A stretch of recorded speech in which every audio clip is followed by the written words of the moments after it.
భారతదేశం నుంచి అమెరికాకి వచ్చి ఓ నది ఒడ్డున ఆశ్రమం నిర్మించుకుని నివసిస్తున్న ఓ స్వామీజీ దగ్గరికి హిందూ మతంపై ఆసక్తి గల ఓ అమెరికన్ వచ్చి హిందూ మతం గురించిన ఎన్నో పుస్తకాలు తీసుకెళ్లి చదివాడు. ఆ పుస్తకాల్ని తిరిగి ఇచ్చేశాక స్వామీజీతో ఇలా చెప్పాడు: హిందూ మతంలో నాకు అంతా నచ్చింది, ఒక్కటి తప్ప. ఏమిటది? ఇందులో నీకేం లోపం కనపడింది? పాద నమస్కారాలు. శిష్యులు గురువుగారి పాదాలను ఆశ్రయించడం. పాదాలు శరీరంలో అధమ స్థాయిలో ఉంటాయి. శరీరంలో బురద, మురికి, మట్టి లాంటివి అధికంగా ఉండేది పాదాలకే. అలాంటి పాదాలకి ఓ పవిత్ర స్థానం ఇవ్వడం నాకు నచ్చలేదు.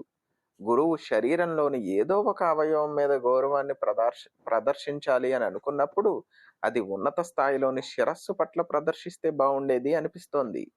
గురువు కాలి బొటన వేళ్ల నుంచి గంగా యమునలు ప్రవహిస్తూ ఉంటాయని, ఆ నీటిని శిష్యుడు తల మీద చల్లుకుంటే పవిత్రమవుతాడని చదివాను. కానీ అదంతా ఊహతో కూడిన కల్పన తప్ప అందులో నిజం ఎక్కడుంది అని అడిగాడు అమెరికన్ సీరియస్గా.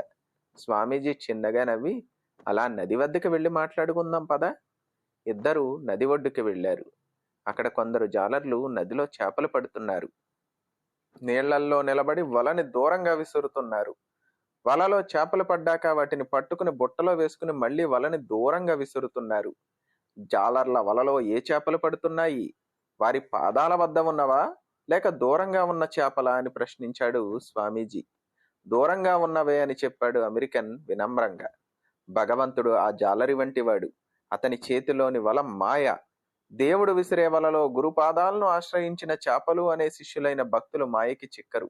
దాంతో మోక్షాన్ని పొందుతారు.